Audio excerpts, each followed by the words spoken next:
अगला साल 2 साल में नहीं चल पाएगा, क्योंकि सरकार बजट में उतना नहीं देगी।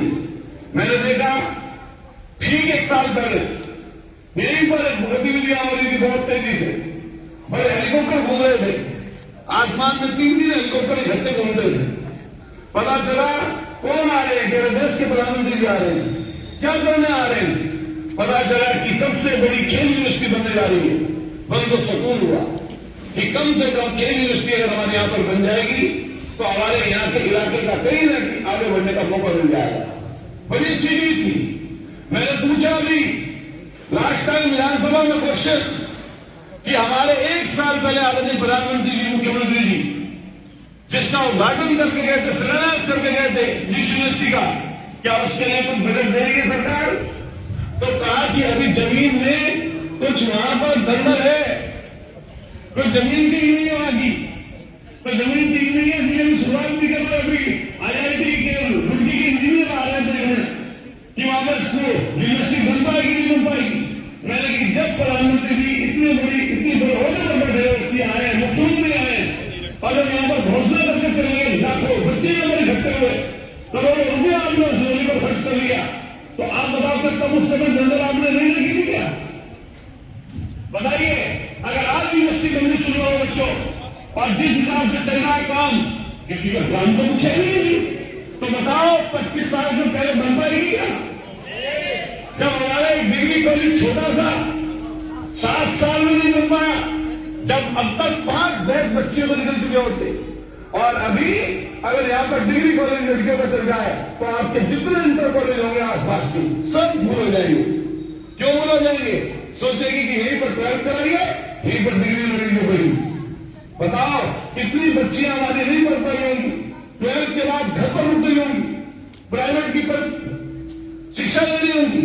अगर यहीं पर डिग्री कॉलेज समय पर चल जाता तो आज कई हमारी बच्चियां बड़ी डिग्री मास्टर डिग्री ले रही होगी। तो खैर वो चीज है, बहुत जद्दोजहद है इस लोकतंत्र में, इस गणतंत्र में अपनी बात कहने का अधिकार है, लेकिन जहां हमको अधिकार मिले हैं इस संविधान से, वही हमको कर्तव्य भी निभाने का मौका इस संविधान ने दिया है। कुछ मूल कर्तव्य भी है इंसान की, इसलिए हम क्या करें, कहां जाएं, किससे बात करें, किससे संपर्क में हो, इन सब बातों को बच्चों ध्यान रखना। ये जो उम्र है 9वीं क्लास, 10वीं क्लास, 11वीं क्लास, 12वीं क्लास, कोई BA first year, BSc first year का बच्चा है, इस समय आपको चीजें आसान लगती है, लेकिन सब कुछ इतनी आसान नहीं होती। इसलिए जो बच्चे ज्यादा नंबर पा रहे हैं उनसे कोई ईर्ष्या मत करना। अरे नंबर कोई मेहनत ज्यादा कर रहा ज्यादा पा लेता है, कई बार कम मेहनत रहती है नहीं मिल पाते उसको, लेकिन कई लोग कम नंबर वाले आने वाले समय पर ज्यादा नंबर पा लेते हैं। तो यही सोचना कि ये प्रतिस्पर्धा है, कैसे आगे बढ़ा जाए। मेरे लायक जो चीज होगी मैं निश्चित रूप से करता रहूंगा। आपका स्नेह, आपका प्यार, आपकी नजदीकी मुझसे बनी रहे, इसके लिए मैं कुछ भी कर जाऊंगा। मेरे मन में, मेरे विचार में ये चीज है, और आपको भी बता रहा हूं, कभी बच्चों किसी जात की वजह से किसी से नफरत मत करना। जिन्होंने नफरत सिखाई उन्होंने कुछ किसी को नहीं दिया।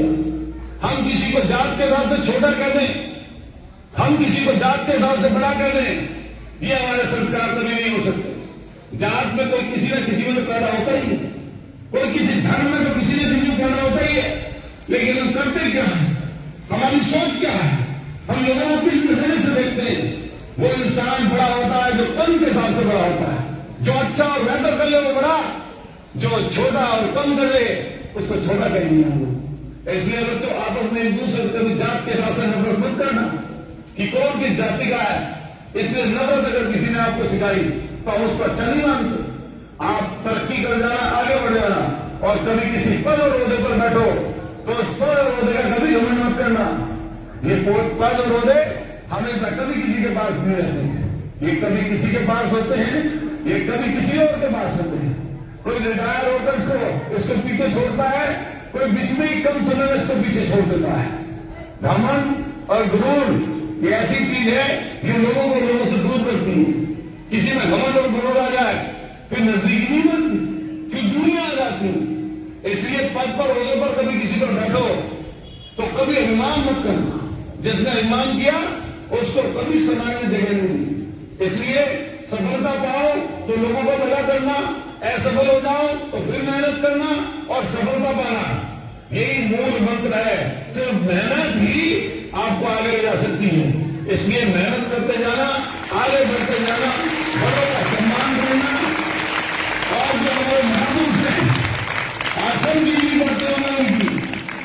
हालांकि कोई जीवनी मुंशी प्रेमचंद जी की पढ़ते हैं, कोई जीवनी कुछ और चीज की पढ़ते हैं, लेकिन गांधी जी को जिसने नहीं पढ़ा, जिसने गांधी जी को नहीं पढ़ा वो गांधी जी को बड़ा बड़ा बोल रहा है।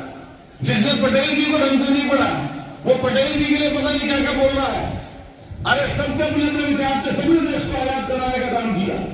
जहां सरदार पटेल ने देश को इकट्ठा करने का काम किया, वही बाबा साहब भीमराव अम्बेडकर जी ने देश को संविधान देने का काम किया। इसलिए पढ़ना, जानना, समझना और तब किसी के बारे में निर्णय बनाना। कई बार हम जल्दबाजी में कुछ काम करते हैं और किसी को अच्छा और बुरा मान लेते हैं।